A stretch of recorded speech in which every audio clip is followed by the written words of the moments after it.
आइए दोस्तों जानते हैं रेपनजेल की कहानी। दोस्तों इस वीडियो को अंत तक देखिए और चैनल को सब्सक्राइब कर लीजिए। बहुत समय पहले की बात है। यूरोप महाद्वीप के जर्मनी देश में एक पति और पत्नी रहा करते थे। दोनों का एक दूसरे के सिवा और कोई नहीं था। विवाह के कई वर्षों उपरांत भी उनकी कोई संतान नहीं हुई।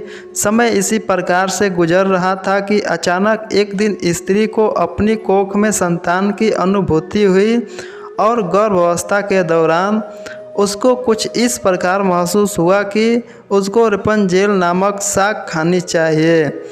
आसपास वह शाक कभी भी उपलब्ध नहीं थी। पति पत्नी एक जादूगरनी के बगीचे के समीप ही रहते थे। पत्नी के मन की बातें जब पति ने सुनी तो पति ने उससे वादा किया कि वह उसके लिए रेपनजेल नाम की वह शाक साथ लेकर आएगा। बगीचे में चोरी से घुसकर उसने वह शाक अपनी पत्नी के लिए तोड़ी और यह क्रम कई दिनों तक चलता रहा।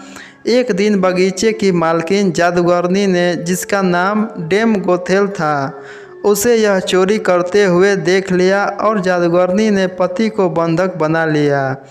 पति जादूगरनी के सामने बहुत गिड़गिड़ाया और अनंतर जादूगरनी एक शर्त पर वह शाक उसकी पत्नी के लिए देने के लिए राजी हो गई।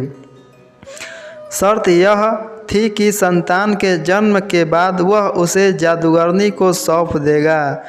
मायूस मन से पति ने उसकी वह बात मान ली और बच्चे के जन्म होते ही उसने जादूगरनी के हाथों अपनी पुत्री को सौंप दिया। जादूगरनी ने अत्यंत मनोयोग से उसकी पुत्री का पालन पोषण किया और उसका नाम उसी शाक के नाम पर रेपनजेल रखा। रेपनजेल एक अत्यंत रूपवती कन्या के रूप में धीरे धीरे विकसित होने लगी। उसके सुनहरे बाल और अद्वितीय रूप की चर्चा आसपास की जगह पर धीमे धीमे से फैलने लगी। कन्या के 12 वर्ष के होते ही जादूगरनी डेम गोथेल ने उसको एक ऐसी मीनार में कैद कर दिया जिसमें ना तो कोई दरवाज़ा था और ना चढ़ने के लिए ही कोई सीढ़ी। इसमें एक ऊंचे स्थान पर एक कमरा था जिसमें कि केवल एक खिड़की थी। जादूगरनी अपनी जादुई शक्तियों के माध्यम से छोटी बच्ची तक पहुंचती और हर दिन उससे मिलने के लिए दिन के समय जरूर जाती। इसी प्रकार से दिन बीतने लगे। वह बच्ची बड़ी होकर एक अत्यंत रूपवती स्त्री के रूप में विकसित हुई। उसके लंबे घने सुनहरे बाल इतने लंबे हो गए कि बाद में जादूगरनी उनके सहारे मीनार पर चढ़कर कमरे में आने और जाने लगी।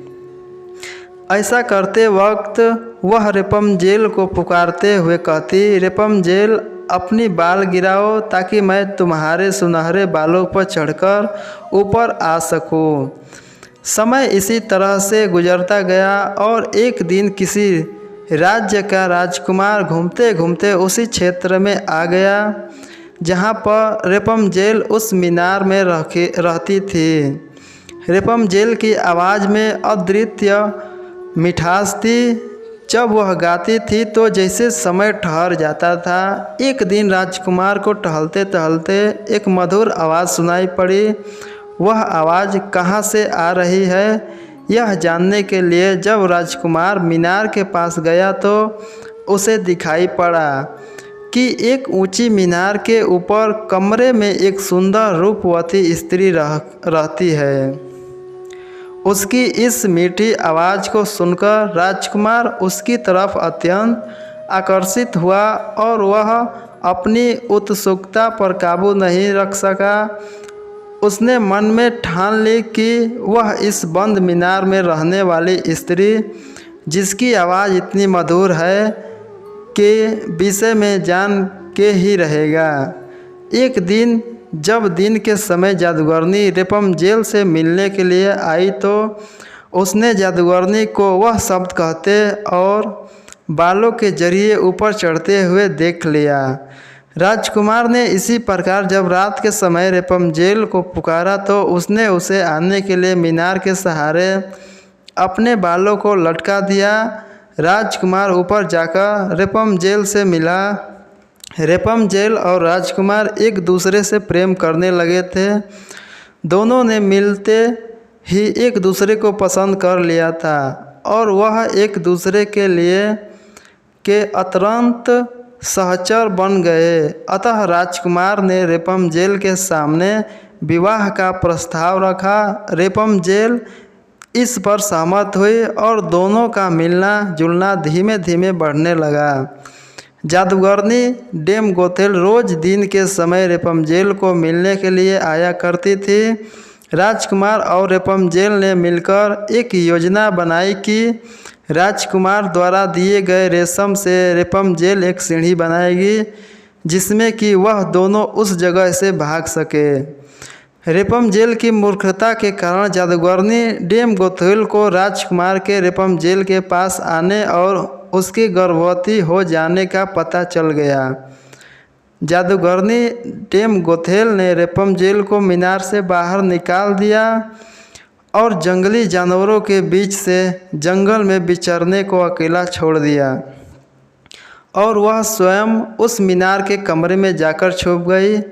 राजकुमार के चढ़ने के लिए उसे रेपमजेल के बालों को काटकर उन्हें मीनार से बाहर लटका दिया ताकि राजकुमार ऊपर चढ़ सके और उसे कोई शंका ना हो।